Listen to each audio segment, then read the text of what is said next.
What's good, people? I'm Mosquito, and today we're gonna watch The War. Hagler versus Hearns. Probably the greatest short fight in the history of boxing. It's 3 rounds of complete, utter, insane fucking warfare. God, I love this fight. All right, shout out to Boxing's Finest YouTube channel for remastering this in HD, and the film looks beautiful. All right, so let's get to this. All right, that right there is Thomas Hearns. Huge power puncher. Really tall, really lanky. A guy I base my personal style on because I am also, as you can probably tell, freakishly tall. Thomas Hearns' right hand was horrifying. He is the only person to ever really one-shot Roberto Duran. Roberto Duran had an excellent chin. He fought for like 38 years. He fought from 1968 until like 2001. And in all that time, the only guy to really one-shot knock out Roberto Duran was Thomas Hearns. He fought a pair of excellent fights with Sugar Ray that actually shortened Sugar Ray Leonard's career. In the second fight, he lost the first fight via TKO in a very, very good fight. A lot of adjustments from both guys. Hearns started out real strong, started out very aggressive, and then Sugar Ray was able to, counter well. And so Tommy Hearns switched to the back foot and started, giving ground, making distance, and which is a real pain in the ass when a guy is 5 inches taller than you trying to chase him down. But Sugar Ray did it, and he TKO'd him in the 14th round. And the second fight, a lot of people regard as kind of a robbery. It was a close fight. But in that fight, Thomas Hearns landed a jab that detached Sugar Ray's retina, which required him to have surgery and subsequently led to his retirement. Thomas Hearns went up in weight yet again to take on the middleweight champion from Brockton, Massachusetts, marvelous Marvin Hagler. Now, Marvin Hagler,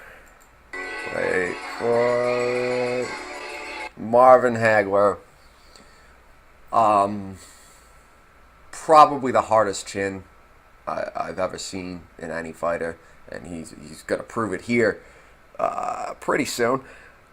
Coming out of Brockton, Massachusetts, again, the debate rages between whether it was Marvin Hagler or Rocky Marciano was the greatest fighter ever to come out of Massachusetts. I'm from Massachusetts. I personally think it was Marvin Hagler, though credit where it's due, Rocky was undefeated. I think Marvin, just in terms of skills and ability, he could do it all, really. He could take your best shot. He could walk you down. He could out jab you. He could outthink you, and he could switch stances and fight out of both stances. But enough of me talking. Enough of this nonsense. Let's just do this because I haven't watched this fight in a long time, and I love this goddamn fight. Let's do this.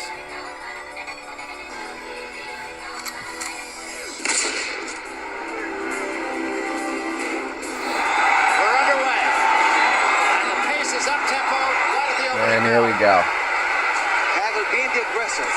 Hagler comes forward, that straight left to the body. He's coming out in the southpaw stance, lands another nice left hook to the body. Trying to pin Hearns on the ropes where his reach isn't as much of an advantage. And Hearns is just nailing him off the ropes. Using those uppercuts very well, using the short punches very well. Especially for such a tall guy. You can tell. Thomas Hearns is, I want to say, 6'2". Fought at 147 pounds for most of his career. Well, for the early half of his career. Another nice uppercut from Hearns, body work from Hearns. And Hagler is just walking him down. Switching stances the entire time, by the way, if you watch his feet. He's shifting like Jack Dempsey used to do. In southpaw, Hearns tags him with a hook. short right. Another right hand from Hearns. Hagler comes in with a right hook of his own. Hagler goes to the body again. Hagler's normally kind of a slow starter, but he knows he can't even attempt to outbox Hearns with his height and his reach advantage. So he has to make sure that he just gets in Hearns' face and beats him up. And nice leaping jab from Marvin. The right hand from Hearns. Hagler goes low. Ref warns him. It did catch Hagler, but he didn't take a backward step there. Another nice right hook from Hearns. Hagler going on the body. Hearns leaning on the back of his neck to try and prevent Hagler from hitting him.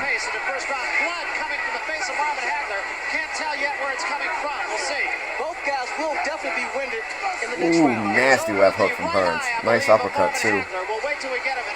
Hagler gets up in close, starts wailing away with hooks. You notice that because Tommy is so tall, that in order for him to punch, when his back is to the ropes, because Tommy Hearns is so tall and his arms are so long, that he has to make some distance. He has to shoulder into Marvin to push him back so that he can get off a few punches before he can cover up again. And then the next time he wants to punch, he's going to do it again. And that is one of the real downsides of being a tall fighter stuck on the ropes, is that you can't really generate a lot of power from up close. You need a bit of distance. Generally, what I was taught is that if you hold your arm out like you're throwing a hook, that's the amount of distance that you need. So for me and for a guy like Tommy, that's probably, a good 1.5 feet of distance to get real full power on a punch. But Marvin, he's shorter, he's smaller. Well, he's not smaller, but he's shorter. So he can kind of he can be at a range where he can hit Tommy, but Tommy can't hit him without making some distance first or making some adjustments. Just something I've noticed. Back to this nonsense. Nice short right hand from Tommy. Notice he keeps shouldering into him, trying to push him back to make some distance to land his punches. But Hagler doesn't have to go anywhere. Notice Hagler keeps pushing down on his hands too to try and clear the path to his head. These guys will definitely pace themselves. There's been no boxing at all. Nice. Just fighting here. Just slugging.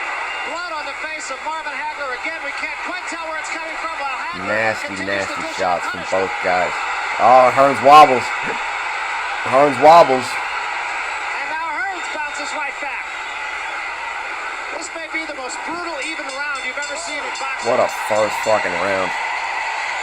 And now, notice something. The two very important things happened in that round. Number one, Marvin Hagler is cut pretty badly. He is bleeding from his forehead. I believe it was a Thomas Hearns uppercut that did the damage. And one other important thing to note is that, I don't know if they have it in this video, Tommy Hearns broke his right hand on the uppercut that caused that cut. Thomas Hearns' right hand is broken. Let's see. Let's watch some highlights here. Just short little seat. No, from practically no space, Marvin can get that right hand, that right hook in. His strength as a natural middleweight over Hearns, and at least in that round, he didn't. And now Tommy Hearns has a target. Hold it. And the key man in this fight And Hagler still coming out fast. It is not a pace that can go on for 12 rounds. There's no question about that. Yeah, no shit. There is no way this fight goes 12.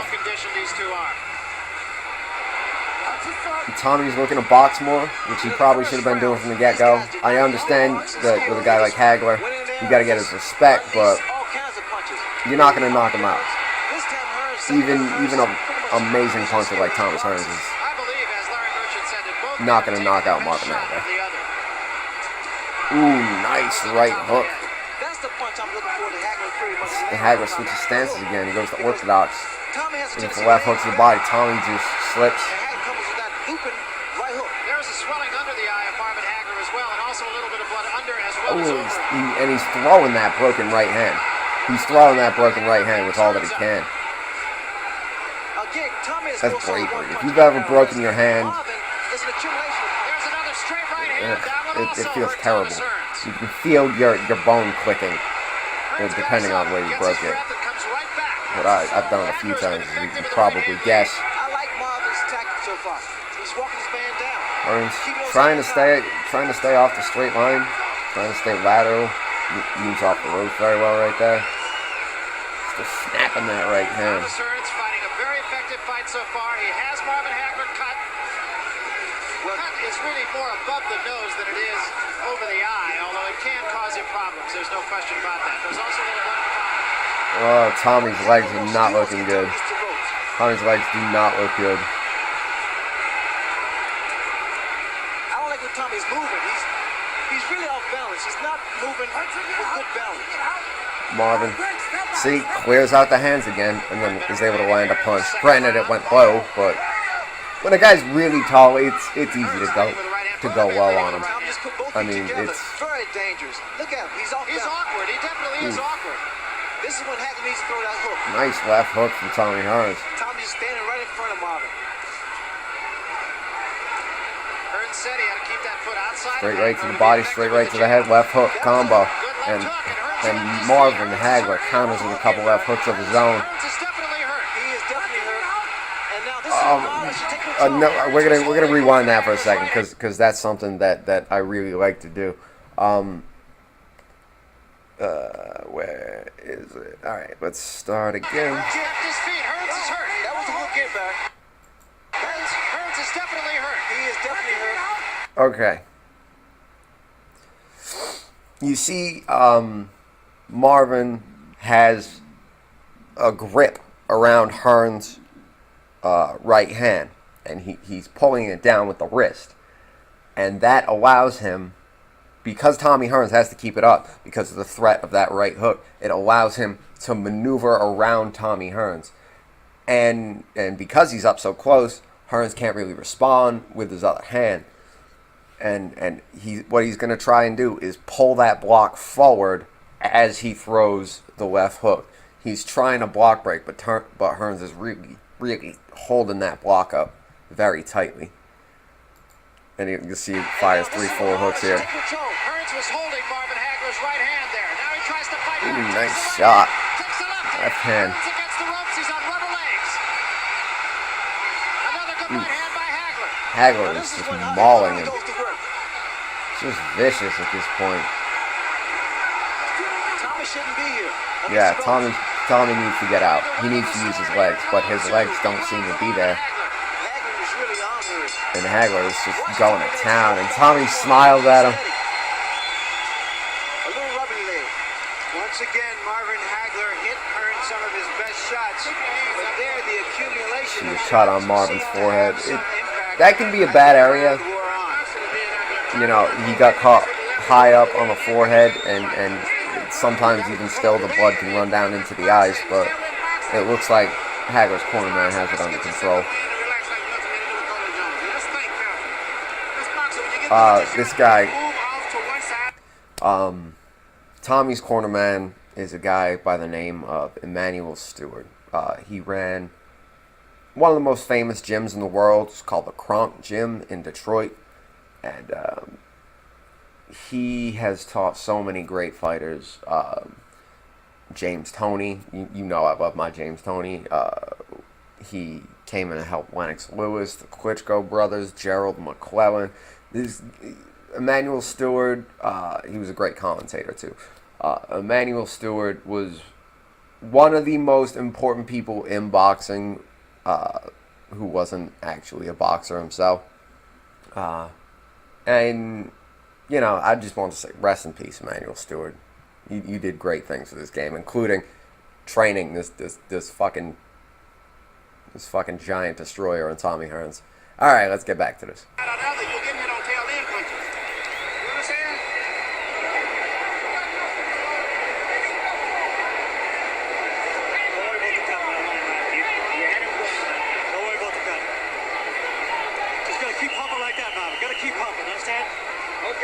pumping.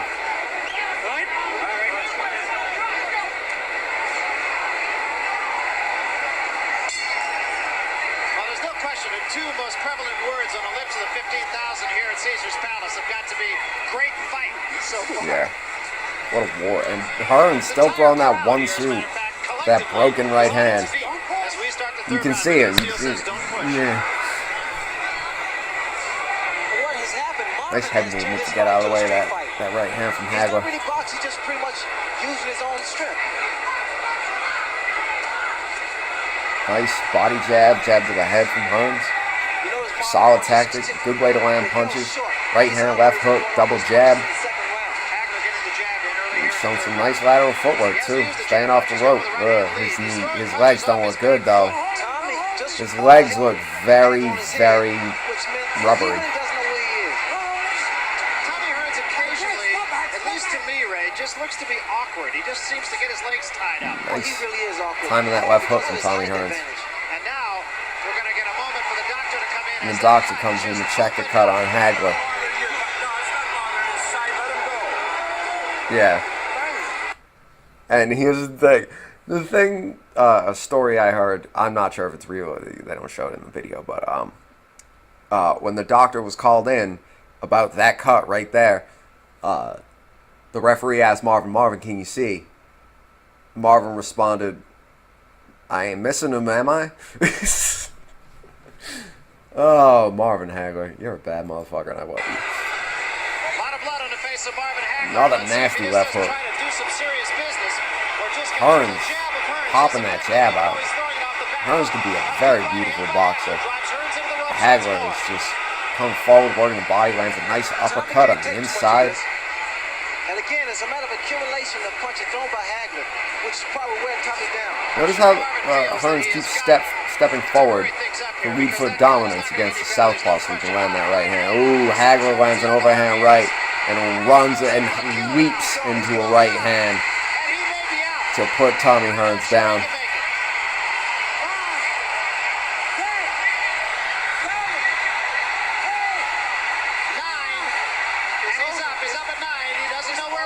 Yeah, the ref calls the fight. Hearns. See what we got for replay. I said it. I felt something. It was a gut feeling bad that it wouldn't go past. One of the greatest short fights I've ever seen. Both guys hurt. Hagler bloody. Hearns just got destroyed, but what a great fight. Well, see, Hagler initially thought it Great fight. first round. He stayed on top of Tommy. Tommy tried to exchange punch for punch. He couldn't do that. Marvin Hagler is one of the most underrated middleweights. You know, by the casual viewing audience. You know, people know guys like Gennady Golovkin, know guys like Sugar Ray Robinson, Sugar Ray Leonard, Tommy Hearns. But Marvin Hagler never really got his due. Marvin Hagler fought everyone who would fight him and beat everyone who would fight him. Whether or not you agree with the Sugar Ray Leonard decision in his last fight. But let's see. Let's watch these punches. That overhand left. Overhand right. Goddamn. Hagler lands another one. And watch the final punch. He literally leaped into it. He left his feet to land that punch. And Tommy's gone. His eyes are in the back of his head. He's done. Which was the key punch. And I made that point earlier that would be the punch that would Let's see if we get a better view of it this time. The first time another straight right. Hit Marvin Hagler with the right hand. The left hook and watch him leap off his feet completely. Off his feet completely to knock Tommy Hearns out in the third round. Beautiful stuff from Marvin Hagler. Well, it's a tremendous victory. And Marvin Hagler, after he fought Roberto Duran here, really wanted the recognition as the great middleweight. And frankly, it wasn't a great fight. I don't see how anybody could not acknowledge the fact that Marvin Hagler is a marvelous, to coin a phrase, use his name, marvelous middleweight champion. A very proud champion, a very dedicated champion. Marvin Hagler, but again, this fight, Marvin Hagler might be one of the top. He's easily a top 5 middleweight of all time. when you look at in terms of history, most people's top five middleweights will include these five guys. Any list, any order you want, take your pick, but they'll include Sugar Ray Robinson, who is most people's number one. A lot of people, mine included too. Sugar Ray Robinson is the greatest fighter I've ever seen. He's the greatest boxer I've ever seen. He's unreal. Number two, or well, not number two, another guy, Carlos Monzon. Really underrated. He fought in the late 60s. Used his reach very well. Tough guy. Very efficient. Not the most aesthetically pleasing guy to watch, but up until Bernard Hopkins came along, he had the most title defenses at middleweight. So Robinson, Monzon, Hagler, obviously. Roy Jones Jr., who... Y'all know how I feel about Roy Jones Jr. Roy Jones Jr. is just a goddamn freak. He's the fastest human being I think I've ever seen. And number five at middleweight, that's where stuff starts to get murky, you know. I personally have Bernard Hopkins up at number five. I thought he was an excellent fighter, brilliant technician. But, you know, guys are going to make their case either way. But it will include one of those five guys, most of those five guys, for an educated boxing fan. But Marvin Hagler, he could do anything he wanted to and take your best shot. He had an excellent jab. He could switch stances. Marvin Hagler was a beautiful fighter, and he gets underrated to this day. Marvin Hagler was a bad, bad man. And kudos. It takes two to tango. Tommy Hearns, too. Tommy Hearns actually started at 147 pounds, and by the time he retired, was a light heavyweight champ at 175. And he carried his power all the way up to 175. He was knocking dudes out at 175, which is crazy to think that this dude made 147 pounds. Two of the greatest fighters of the last few, of the 1980s. Hagler versus Hearns. Great fight. I don't know what more there is to say. I just wanted to give y'all the opportunity to watch this with me. You know, like, subscribe, do all the things. Also subscribe to Boxing Finest, because look at them. They're doing God's work. They just did a HD Hagler versus Hearns remix. I couldn't be more grateful. All right, guys, I'm out. Take it easy. Peace.